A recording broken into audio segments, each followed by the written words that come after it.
Myst is one of those games that has a profound legacy.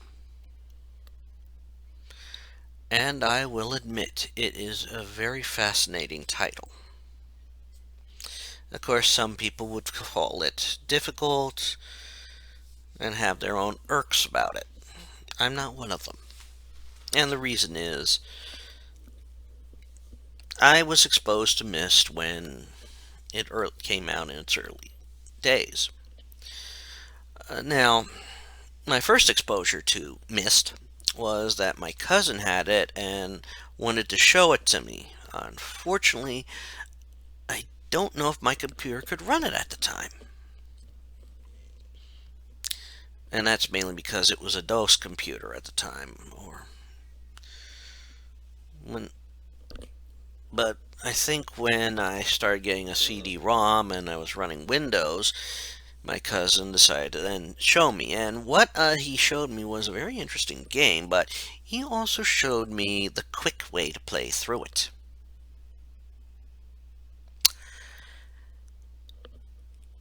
And, that's something to see, but let's be honest, it was not the experience.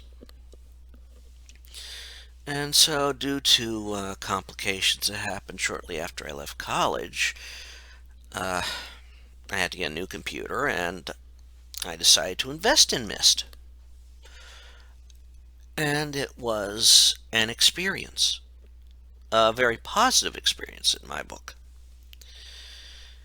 Now, of course, at the time I had a, I had a tendency to pick up strategy guides for games if I could grab them.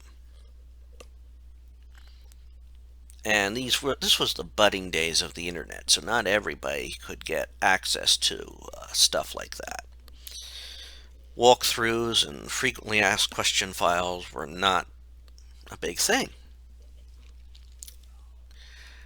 And I had a walkthrough for Myst.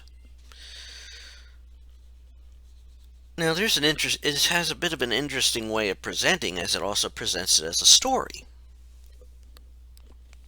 So, it's something I would sit back and read from time to time without even playing the game.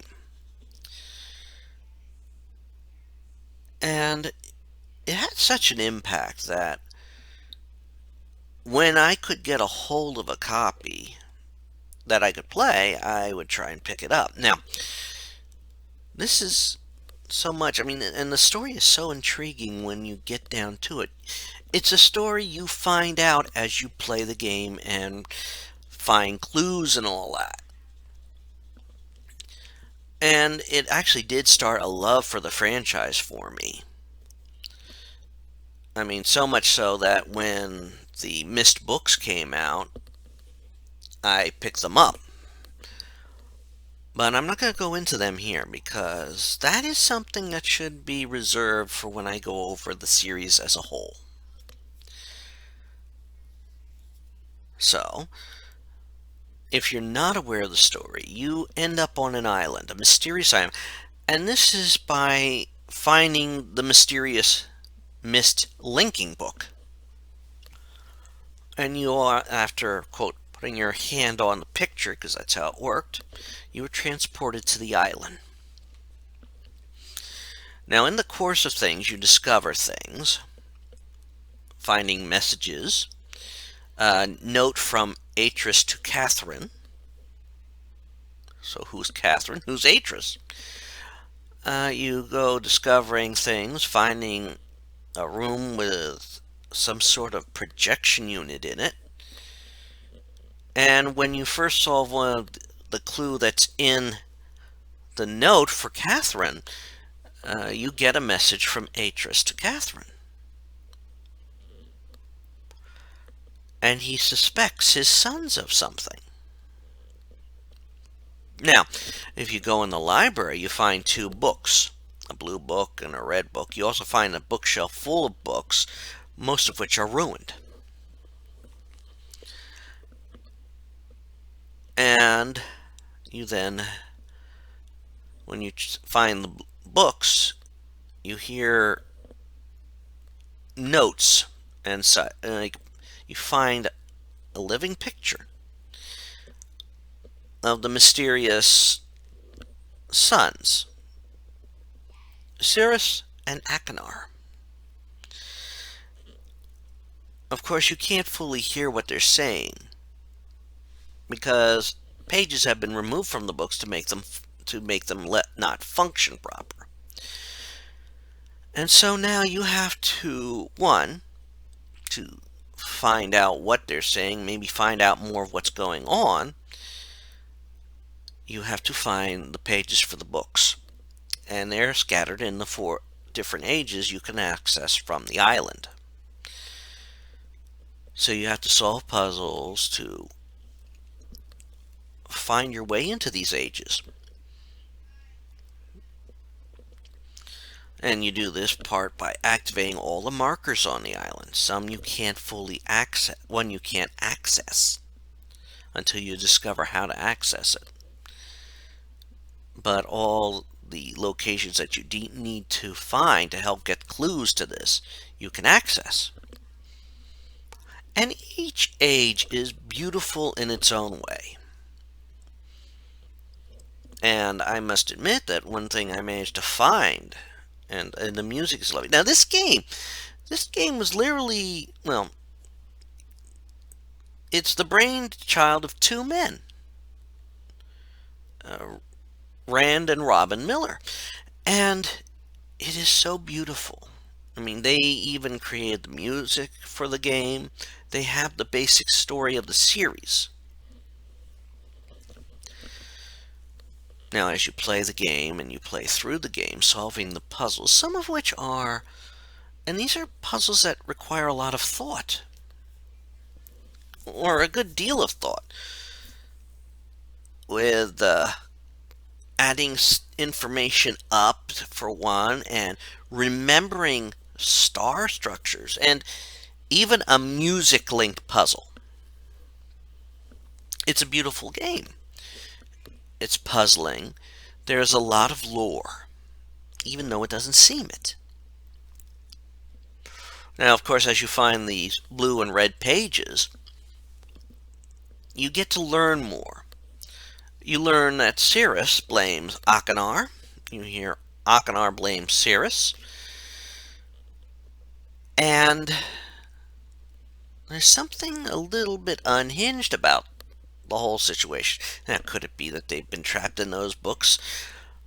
Well, not if you pay attention to what you're discovering as you go through the ages. And there is a lot to be discovered. There is definitely a lot to be discovered. Now, years later, of course, once you get all the pages, they tell you where to find the last page in their books. I wonder how they know this. I can guess. But they also did the same.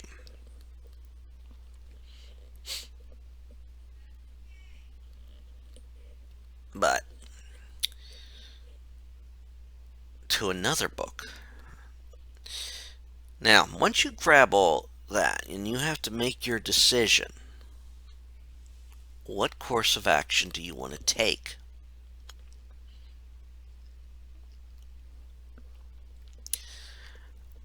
Of course, if you're paying attention to everything, you find out certain things. There is a note hidden in the game that will help you solve things.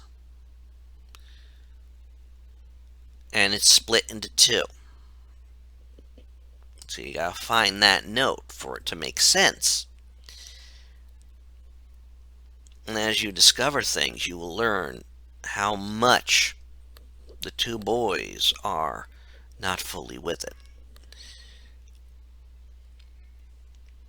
And should lead you to the proper path. Now, this was, of course, in one of the early games to have multiple endings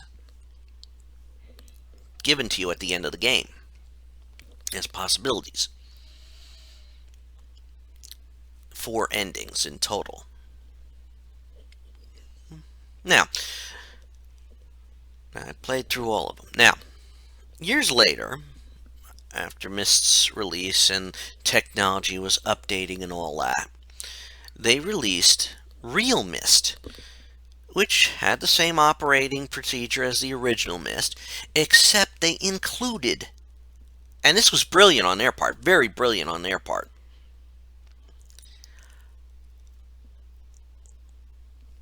they included the ability to free roam around the island, and they added a new age. It was exclusive to Real Myst, I think. Now,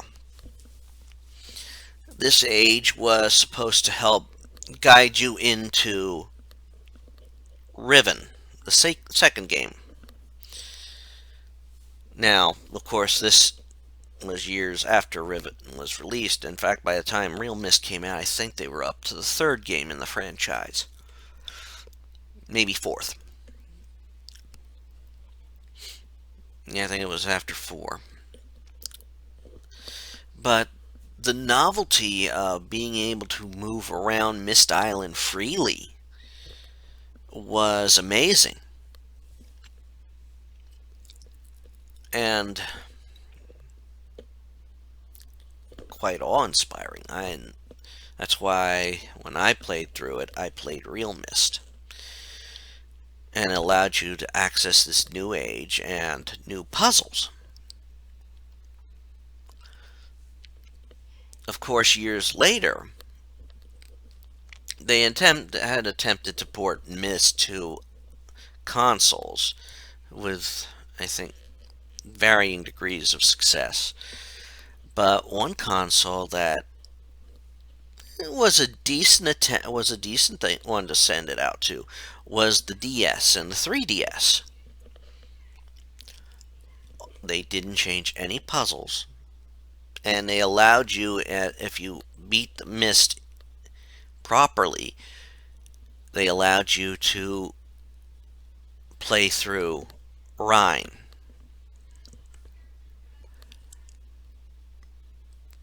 Now, of course, most of Myst's mechanics worked very well on the DS, except for one, in my opinion. And I talk about the music-related puzzle, because that took a lot of fine-tuning. And that's a very hard thing to do on a smaller screen. Heck, it was tough to do it on the computer screen nowadays. It was even tough back then.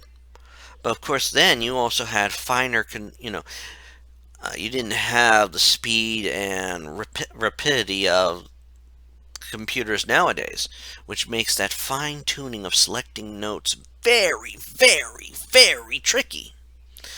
Even more so on the smaller screen of the 3DS and the DS. Now, understand, Myst is part of an experience. It is what revolutionized. It was a revolutionary game when it came out, and helped reinvigorate the solving a game at your own pace, beating a game at your own pace. You're not hindered by timelines. You're not hindered by time frames. And that's something I had to get reminded of as I played through the series. But it's a casual game. I mean, nowadays we get so fixated on completing games in certain times and speed running and all that. Myst wasn't like that. It was a casual game. And that's something I think that has gone through the series. A remains of being a casual game. And when I played it for my channel, I played it without my hint booklet. I played it as it was supposed to be played, with my mind. I know and this is why it's a good experience. You have to think. You have to solve puzzles using different things. Observation, listening, gathering clues, using your brain power, figuring out what the clues mean. Like to enter one age, you're given 3 dates. So you have to figure out what that might refer to. Well, once you do, all you have to do is use that information properly. Like I said, Myst is an experience. It is a game I do recommend you play. It's a game I recommend you experience. Take your time. If you feel yourself getting flustered, you can look for help. But when they designed the game, they made sure they put everything in there to help you figure things out. They didn't make puzzles overly complicated. And Myst is part the experience. And even the music from Myst is enjoyable. The soundtrack is about 45 minutes long. I recommend you find it. I recommend you listen to it. And that is all I have to say about Myst for now, because there are about 5 other games in the franchise, and each one is an experience and adds to the lore. Until next time, take care. This is Rich Kale here on YouTube, Rich Gen X, elsewhere. And I hope you've enjoyed this little retrospective, and I hope you check out some of the other videos on the channel. Bye.